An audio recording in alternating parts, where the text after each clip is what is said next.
اللي عملوه إخواننا بتوع المغرب شيء مذهل وشيء مرعب، يرقى إلى إني أبتدي أتوقع وأقول أن المغرب من الدول المرشحة أنها تاخد كأس العالم. إيه الأداء العظيم ده؟ إيه العبقرية دي؟ ماذا قال الإعلام المصري والجزائري والتونسي بعد الإنجاز التاريخي الجديد للمنتخب المغربي في كأس العالم 2026؟ وكيف تحولت إشادة المحللين والإعلاميين إلى حديث الساعة بعد فوز أسود الأطلس على اسكتلندا والتعادل أمام البرازيل والتأهل رسمياً إلى دور 32؟ لكن قبل أن نبدأ، لا تنسوا الضغط على زر الإعجاب والاشتراك في القناة وتفعيل الجرس، واكتبوا في التعليقات ديما مغرب إذا كنتم فخورين بما يقدمه أسود الأطلس في هذا المونديال. أيها الأصدقاء، مرة أخرى يثبت المنتخب المغربي أنه ليس مجرد منتخب يشارك في البطولات، بل أصبح قوة كروية عالمية تفرض احترامها على الجميع. فبعد الأداء الكبير أمام المنتخب البرازيلي والخروج بتعادل ثمين أمام أحد عمالقة كرة القدم العالمية، عاد أسود الأطلس ليؤكدوا قوتهم بفوز مستحق على اسكتلندا ليحسموا التأهل رسمياً إلى دور 32 وسط فرحة جماهيرية عارمة داخل المغرب وخارجه. هذا المنتخب الذي أبهر العالم في مونديال قطر 2022 وكتب التاريخ بوصوله إلى نصف النهائي، يواصل اليوم إرسال رسالة واضحة إلى الجميع مفادها أن ما حدث في قطر لم يكن صدفة ولم يكن ضربة حظ كما ادعى البعض، بل كان بداية مشروع كروي ناجح صنعه العمل والتخطيط والاستقرار.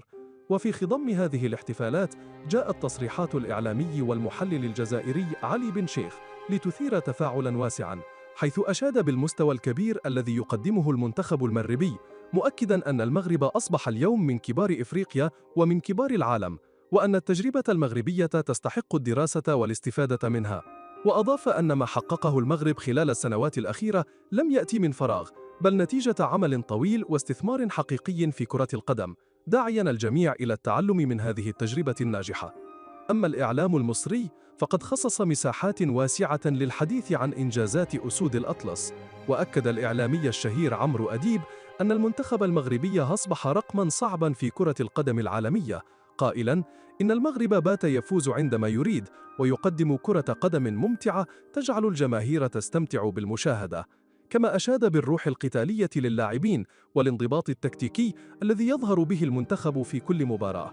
من جهته تحدث الإعلامي الرياضي فتحي المولد عن التطور المذهل الذي عرفته الكرة المغربية خلال السنوات الأخيرة، مشيرا إلى أن المنتخب المغربي أصبح نموذجا يحتذى به في المنطقة العربية والإفريقية، وأكد أن ما يحدث حاليا هو امتداد طبيعي لما قدمه المغرب في مونديال قطر عندما أحرج كبار أوروبا وأطاح بمنتخبات عملاقة مثل بلجيكا وإسبانيا والبرتغال، ونجح في كتابة واحدة من أعظم القصص في تاريخ كأس العالم.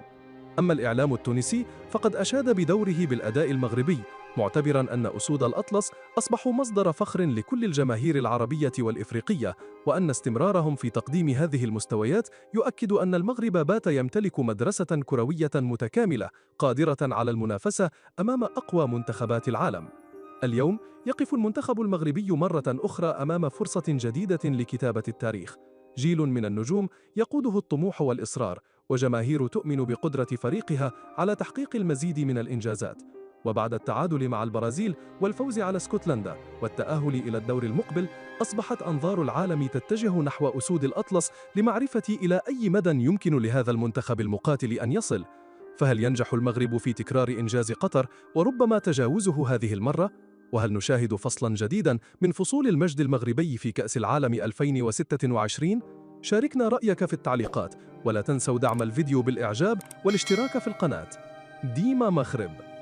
اللي عملوه إخواننا بتوع المغرب شيء مذهل وشيء مرعب، يرقى إلى إني أبتدي أتوقع وأقول أن المغرب من الدول المرشحة أنها تاخد كأس العالم.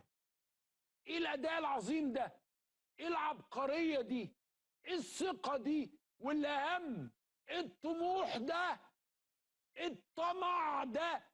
المغاربة طماعين بشكل غير طبيعي، وده الطمع المشروع ان يبقى عندك طموح وما تبقاش طموحلس، ان انت نازل تكسب، مش نازل تعمل اداء مشرف، مش نازل بتقول انا. ما تخاف كم المغرب.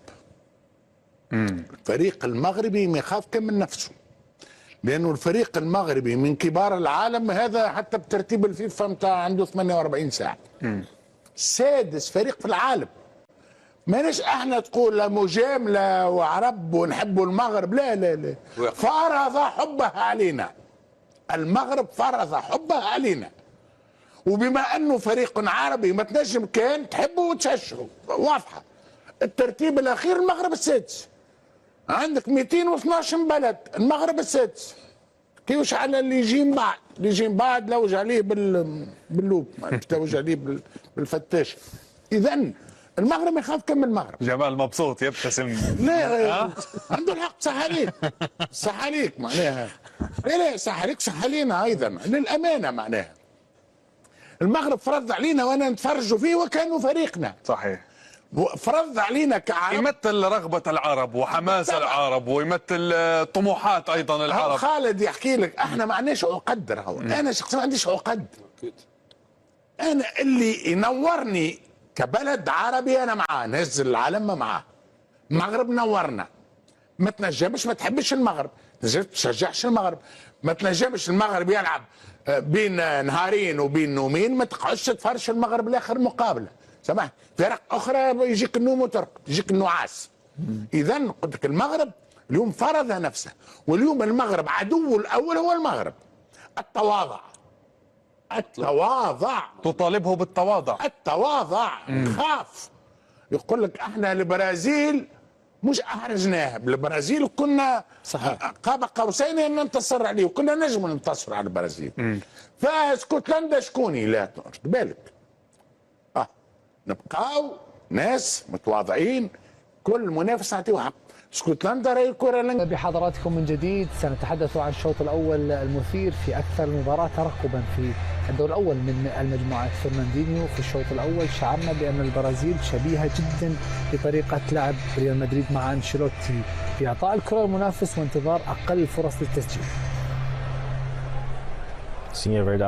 نعم، واعطيكم رأي. المباراة كانت صعبة للغاية، خاصة أتحدث عن الشوط الأول. والمغرب كان جيدا للغاية في منتصف الملعب، وكان أفضل من المنتخب البرازيلي، وخاصة في خط الوسط أفضل من كازيميرو وبرونو جيمينيز. لذلك كان خط وسط المغرب هو المسيطر، واستطاع بتمرير الكرة للمهاجم وتسجيل هدف جميل للغاية. لننتظر الشوط الثاني وننتظر من أنشيلوتي تعب